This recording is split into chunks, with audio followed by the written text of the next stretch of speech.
Hello, welcome to News Center. I'm Parikshit Luthra. India and the United Kingdom recently concluded the fifth round of talks for a free trade agreement. Both nations are hoping to sign a landmark deal by October. The two countries aim to double bilateral trade to about $100 billion by 2030. The FTA negotiations, which began in January, have so far covered several areas, including labor, trade, development, and MSME. India is seeking a totalization agreement which removes dual social security taxation for IT companies, while the reduction in import duty on Scotch whisky has been among the key demands of the United Kingdom. Let me go across to our guests. We're joined by Richard Heale, the CEO of UK-India Business Council. Also with us, Deep Kapuria, Chairman of the CII National MSME Council, and Poonam Gupta of the FICCI UK Council with us right now. Richard, let me begin with you. How hopeful are you for a deal by October right now? What is the status of negotiations? Well, Parikshit, nice to see you. I'm pretty positive in relation to an agreement by Diwali, by the end of October. I know that, as you mentioned, the fifth round is just completed, but actually there is ongoing discussions. They're constant, and they're focusing really on the, if you like, the nitty-gritty of the details of various chapters. So I'm pretty positive that negotiations are being constructively approached by both parties, and that we're going to be seeing some form of resolution towards the end of October. Whether it's a total comprehensive free trade agreement, we will have to see. But I think there will be an announcement. Right. So you are saying there will be an announcement. Poonam Gupta, from the Indian side, what are some of the submissions that the Chamber, that the Federation of Indian Commerce and Industry has made to the UK government and the Indian government as well? Well, I know some of the key areas are basically skilled workers. There is also ask for recognition of official passports, diplomatic passports. And you've also already mentioned, Parikshit, the Scotch whisky, which is, I think, important as F&B is an important sector, especially in Scotland side of the UK. And there have been demands in terms of, easing of duties coming for, textiles and garments, for example, from India to the UK. So there are lots of sectors, technology. We all know that India has already said that by 2070, we want to be net zero. And there are so many technologies in clean water, defense, and other sectors where both the countries can participate and take advantage of the knowledge that we have in both the countries. Okay, let me go back to Richard at this point. Richard, which are still some of the sticky points as far as the deal goes? Has there been any consensus on tariffs on Scotch whisky? Any assurances that the UK has got from India? Also, when it comes to non-tariff barriers, any concessions that you're seeking from the Indian government? Well, with regard to announcements as to what has been achieved or not achieved, I was informed by a senior politician that when you're playing cards, you don't necessarily announce what your hand is before actually the game has finished. So I know these things are on the table. They are important. It's a multifaceted negotiation across a huge number of things.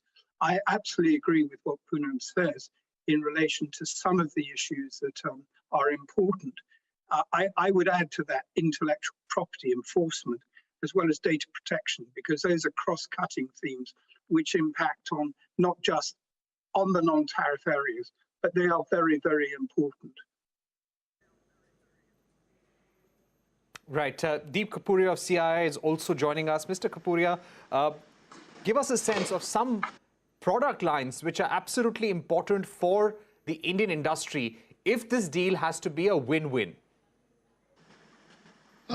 You see, Indian industry is actually quite bullish on this. It's although what we're trying to negotiate is a rather ambitious kind of FTA.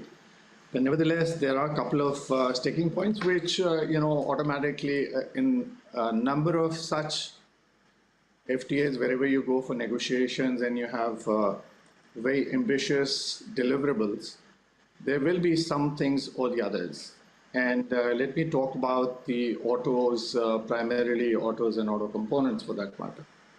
And they are one of those sticking points is that can we go to a tariff reduction or whether we go to tariff elimination. A calibrated tariff reduction would be okay, but to overall elimination would be an issue. However, what is happening is the industry is getting together, and surely they are in discussion with the government and the negotiators to come out with some kind of a sectorial adjustment where both sides can win. And that's one of them. The other, of course, is the issues of spirits, whiskeys and wines, etc., where the Indian Association thinks that unless the acceptability of the maturity, which is somehow that whiskey is termed in UK, that unless it's matured by 3 years, it can't be called a whiskey. So that's what our associations are saying from our side, that they should accept 2 years. Now, whether they can be done or not done is something that we'll have to see. Now, these are two critical points, and of course, there are issues which are going to emerge in the text, like Richard said. I mean, known Richard for a while now, and we have been on both sides of the table and sometimes on the same side of the table. So we are looking forward for the actual text now to comment. Right. Even when it came to the India-EU FTA, the tariffs that European car makers face in India had been an issue at that time as well. Do you think this time around, would the Indian industry be all right with the components and cars coming from the UK at concessional rates, at lower tariffs? Would that be acceptable to the Indian industry? See, let's differentiate between the auto components and the auto industry. As far as the auto components is concerned, we are very much there. There are a couple of items that we want tariff lines to be kept away, but more or less they're okay for calibrated, not only reduction, but also elimination of the duty.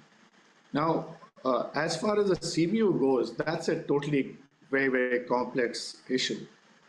We have always thought that when we are trying to establish our country as something of self-reliant in terms of technology, in terms of the newer aspect of vehicles, whether they are EVs or vehicles which can have better technology, we think that tariff is inversely proportional to the technology which comes in, and that is the key.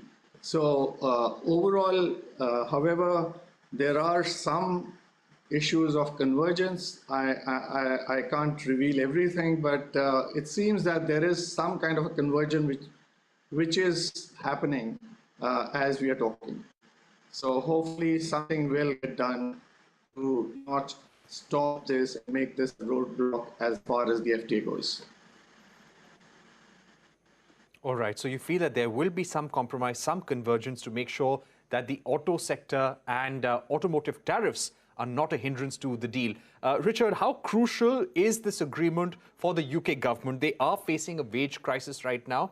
There are economic issues, economic challenges that the new Prime Minister in the UK will also face. Do you think whether it's Liz Truss or whether it's Rishi Sunak, will the new Prime Minister like to have a rethink or take some time with this deal, or would they like to go ahead with this as soon as possible? Well, I'm obviously not party to the thinking of either Liz Truss or Rishi Sunak, but all the mood music and what we're hearing and what we're seeing is that there is absolutely no readjustment, refocus. There is absolute commitment, and both of them have indicated in the past have indicated their support for India-UK FTA in various ways. So I'm absolutely under no illusion whatsoever that it's putting your foot to the metal and making sure that the deadlines that both Prime Ministers, Prime Minister Johnson and Prime Minister Modi set in April are going to be met. So I have absolutely no doubt whatsoever that that is the objective. Right. Poonam Gupta, when it comes to UK as a destination for Indian companies, how is UK compared to places in Europe after Brexit? How is UK important from a business point of view for Indian companies? I think UK remains very important for the Indian companies. I mean, conversations that I have with industry on both sides, there are so many Indian companies who are looking to get a footprint in the UK. In past few months, I'm seeing an increased demand in companies wanting to come, for example, and set up distilleries in the UK. They are looking to invest in companies in the UK. They are looking to see where all they can take stake in technological advancements, or, for example, in education sector in the UK. I was just reading this morning another MOU which has been signed between a UK university and one of the IIMs colleges in India to basically cooperate with each other. So I think UK, maybe it's because of the historical relationships, because of language, UK still remains a really important place to do business for a lot of Indian companies. And there is a lot of excitement from both sides where companies are watching how this FTA plans out, which opens up a really beneficial trade route for companies wanting to do business with each other. All right. Thank you very much, Poonam Gupta, Deep Kapuria and Richard Heald for giving us a sense of the direction that the India-UK FTA talks are taking. And from all our panelists, it seems quite clear that this deal would be done by the end of October. Thanks for watching. We're going to take a short break. Don't go anywhere. When we return, we will discuss the latest developments in the Bilkis Bano case in the Supreme Court.